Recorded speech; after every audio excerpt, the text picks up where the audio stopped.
Je pense vraiment que Bitcoin a marqué un top temporaire. C'est vraiment le mouvement que j'attendais depuis plusieurs semaines maintenant. Donc pour moi, on se dirige vers la target sur laquelle je vais injecter beaucoup de liquidités en spot comme à levier une fois que j'aurai mes confirmations. Mais c'est vraiment pour moi des niveaux de prix qu'on ne reverra pas après ce cycle et des niveaux très intéressants pour un investisseur à horizon plusieurs mois, plusieurs années sur le marché des cryptos et plus particulièrement sur Bitcoin. On va également en premier temps revenir sur l'analyse de Hype. C'est la dernière vidéo que je vous avais sortie il y a 2 semaines maintenant.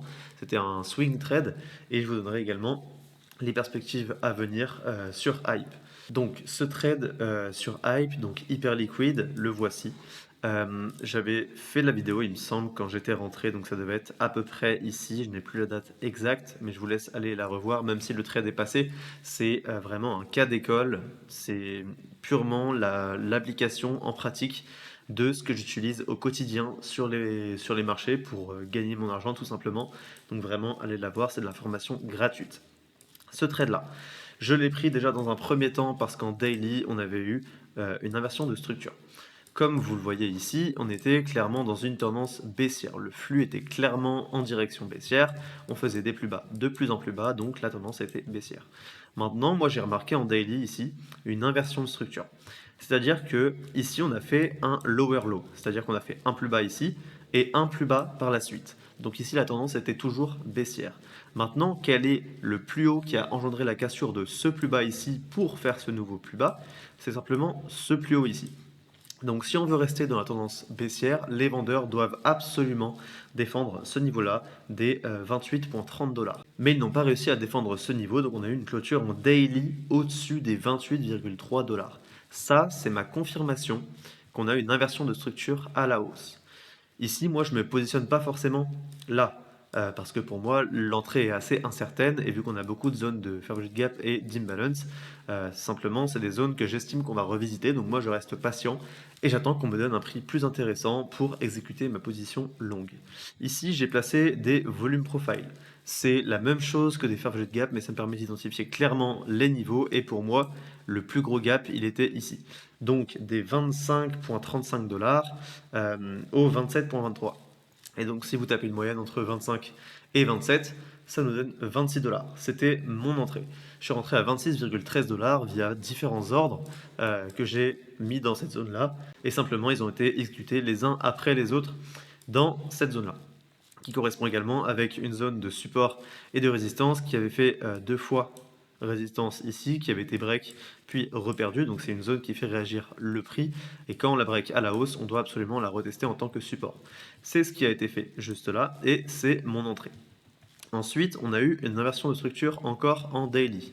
Je peux même aller en 4 heures pour que ce soit plus clair pour vous. Comme vous le voyez ici, on a encore une tendance baissière. On fait des plus bas de plus en plus bas. Et ici, pareil, quel est le plus haut qui a engendré la cassure de ce plus bas, donc qui a pu créer ce nouveau plus bas? C'est tout simplement celui-ci. Donc c'est le niveau, encore une fois, que les vendeurs doivent défendre pour maintenir la tendance baissière. Ce niveau a été perdu, donc les acheteurs reprennent le contrôle sur ce niveau-là via le breakout ici, qu'on a eu aussi une clôture en daily. On peut voir qu'on a eu peu de retracement ici, on est reparti directement très fort en créant une inefficience dans le prix en daily. Donc si on va en daily, je vous la montre, elle est simplement ici. Donc ça, c'est encore une fois signe d'un actif qui est puissant, qui a encore du jus et qui risque de monter encore beaucoup. Moi, j'ai pris 25% de mes profits ici suite à cette impulsion parce que vraiment c'était très, très solide et j'avais déjà beaucoup de profits ici parce que je devais être à 2R, c'est-à-dire que j'étais en gain de deux fois ce que j'ai risqué à la base. Donc j'ai voulu sécuriser une partie de mes profits. On a continué de monter, donc encore une fois, j'ai sécurisé un quart de la position, donc il ne me restait plus que 50% de la position totale ici et j'ai clôturé donc 100% à mon TP final à 39,77 dollars. Maintenant, moi je pense qu'on a un top à court terme ici sur Hype. On a une belle inversion de structure en 4 heures. J'avais dessiné ça, maintenant on va voir ce que ça peut donner. Aller shorter Hype, c'est assez compliqué quand même parce qu'il a beaucoup de momentum actuellement. Mais vous pouvez le voir ici qu'on fait donc clairement une tendance haussière. On fait toujours des plus hauts, de plus en plus haut. Ici encore, encore, encore, ici. Et maintenant, quel est le plus bas qui a engendré la cassure de ce plus haut pour faire ce nouveau plus haut? C'est ce plus bas ici. Ce plus bas a été perdu. Donc là, c'est dans le sens inverse par rapport à tout à l'heure, je peux vous inverser le graphique. Comme vous pouvez le voir ici, on fait donc des plus bas de plus en plus bas et on s'inverse en cassant ce plus haut. Donc là, on a bien notre inversion de structure. C'est une inversion de structure baissière parce que j'ai retourné le graphique. En réalité, il est comme ceci. Et donc ici, je m'attends simplement à une petite correction. Et si on respecte cette inversion de structure, on doit normalement aller descendre comme ceci. Donc encore une fois, aller shorter ce genre de structure, c'est assez compliqué. Moi, je regarderai à court terme ce qui se passe là-dedans, mais je ne vais pas forcément rentrer ici, par exemple, parce que ça me ferait risquer tout ça pour aller gagner peu. Donc moi, je vais optimiser mon risque-reward, et même si ça part sans moi, ce n'est pas grave, je préfère ne pas perdre d'argent et louper une opportunité parce qu'on en a tous les jours sur les marchés, donc ça sert à rien de se précipiter là-dedans.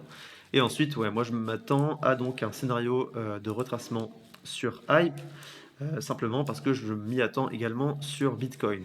Donc ici, j'ai tracé un Fibonacci sur ce mouvement ici, qui nous donne cette zone OTE.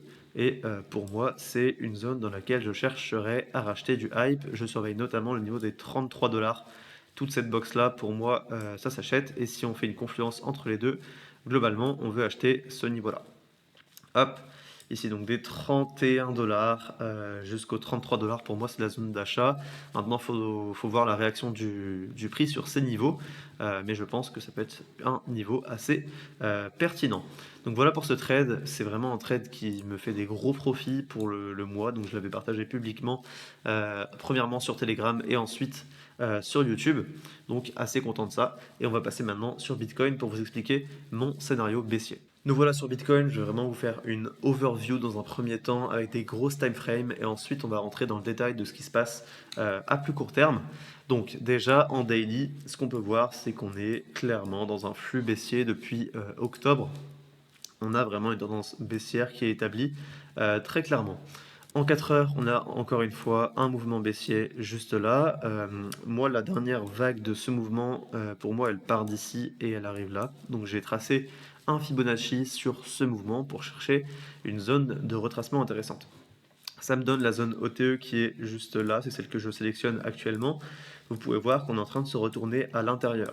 Simplement, on est venu ranger énormément. Vous remarquez qu'on vient nettoyer ces plus bas et ensuite on accumule énormément de liquidités. C'est-à-dire qu'on a des liquidités sous ce plus bas, celui-ci, encore ici, encore ici, encore ici. Donc simplement ici on vient accumuler énormément de stops sur ces niveaux.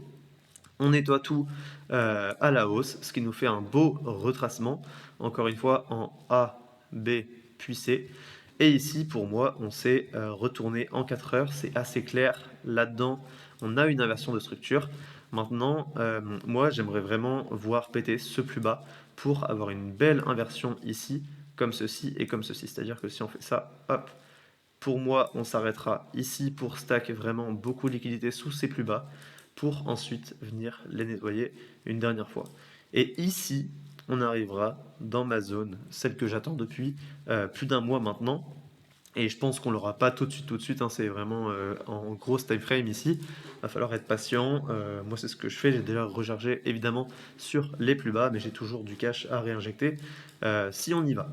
Donc, à court terme, ouais, on s'est inversé en 4 heures. Vous pouvez voir ici, on fait des plus hauts de plus en plus haut. C'est toujours pareil, hein. Vraiment, la tendance, c'est votre meilleur ami sur les marchés. Si vous ne tenez pas compte de la tendance, vous n'arriverez à rien tout simplement. Donc ici, on fait un plus haut que le précédent pour atteindre ici une belle réjection. On voit, je me rappelle même plus du nom de ce pattern de bougie parce que c'est pas quelque chose que j'utilise. Mais clairement, on voit une réjection ici avec une grande mèche. Ça, c'est un signal baissier très fort, ce qui nous a déclenché un flux très important à la baisse. Ici, on vient casser le plus bas qui a engendré la création du nouveau plus haut par rapport à celui-ci. Donc, on s'inverse à la baisse en 4 heures. Et là, vraiment, pour moi, on a un top à moyen terme sur Bitcoin. Et je m'attends à quelque chose comme ceci, par exemple en A, B, puis C. On revient dans la zone de fair value gap en 4 heures. On est également en train de construire une zone de fair value gap en daily, mais on attend la clôture de la bougie daily d'aujourd'hui pour créer cette zone-là. Donc pour l'instant, elle n'est pas valide, mais je pense qu'on va en créer une parce que je ne m'attends pas forcément à ce qu'on vienne ici d'ici ce soir.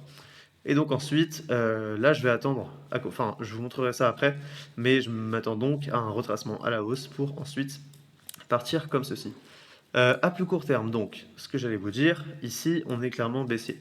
Je m'attends potentiellement à un retournement de structure à la hausse, ici dans quelques heures maximum, dans les heures à venir, simplement parce que ici, par rapport à tout ce mouvement haussier, on a une zone de Fibonacci qui est là, et on est en train de rentrer dedans. Donc pour moi ici, si on se retourne à la hausse, si on voit une inversion de structure à la hausse, il y a potentiellement un long à aller chercher avec un bon ratio, une entrée là, un stop là, et un TP dans la zone de fair value gap, ce qui nous donne un ratio très intéressant. Maintenant, on verra bien. Pour l'instant, je n'ai pas de confirmation, mais sachez que c'est quelque chose que je surveille fortement. Ici également, en 4 heures, non, je l'aurais peut-être en daily. Est-ce qu'on en a en daily? Ouais, on a une petite zone de fair value gap ici. Simplement, il y a du déséquilibre de marché. On a eu des gros mouvements à la hausse ici. En 4 heures, on le voit aussi, même si c'est pas des zones de fair value gap. Si je vous trace des volumes profile, j'enlève mes traits, je reviens en 4 heures. Hop. Volume de profile à gamme fixe. Si je vous montre ici, vous voyez qu'on aura beaucoup moins de volume. Par exemple, si je prends là. Donc voilà ce que je voulais vous montrer. Si je prends juste la zone qu'on avait ici, vous pouvez voir qu'ici on a beaucoup de volume et ici on en a beaucoup moins. Donc là-dedans, on a de l'inefficience à combler. C'est pour ça que ça ne m'étonnerait pas de voir un Bitcoin qui descend encore un petit peu comme ceci. Et là, on se retourne. Donc là, pareil, nouveau plus bas par rapport à celui-ci. On casse le plus haut qui a engendré la cassure de ce plus bas. Donc on s'inverse et on peut entrer ici avec un stop ici et une target beaucoup plus haute. Ce qui nous donne un bon ratio là au moins de 6R. Donc c'est quelque chose que je surveille actuellement. Maintenant, est-ce qu'on ira plus bas ou pas? On est déjà venu déclencher ces niveaux. Donc pour moi, si on continue à enfoncer, le prochain niveau c'est celui-ci. Et là-dedans, pour moi, on devrait se retourner à la hausse. Parce que je pense pas qu'on continue comme ça directement. Pour moi, on fera quelque chose comme ceci. Comme je l'ai dessiné, hop. Et là-dedans, ensuite, on pourra chercher une inversion de structure à la baisse. Donc par exemple, quelque chose comme ceci, hop. Et là, on aurait quelque chose d'intéressant. Simplement parce que ici, on fait un plus haut que le précédent. Donc celui-là est plus haut que celui-là. Le plus bas qui a engendré la création de ce nouveau plus haut, c'est celui-ci. Ici, on le casse, on vient retracer et on rentre ici avec un stop au-dessus du dernier plus haut et on target. Là, on peut target beaucoup plus bas. Pour moi, la prochaine target, ce sera ce niveau-là qui doit être un plus bas weekly au minimum et qui doit couvrir beaucoup de liquidités. Et c'est le plus bas que j'attends pour former vraiment une grosse inversion structure baissière parce que si on fait quelque chose comme ceci, on aura eu notre plus haut par rapport à celui-ci, donc qui est ce plus haut là, et un plus bas par rapport à celui-ci qui serait là. Et donc là, on aurait une grosse inversion de structure baissière qui nous permettrait d'aller chercher la fameuse zone sur Bitcoin. J'enlève mes dessins et je vous la montre. On va laisser ça comme ça, hop, voilà. Donc pour moi, ça c'est pas un bottom.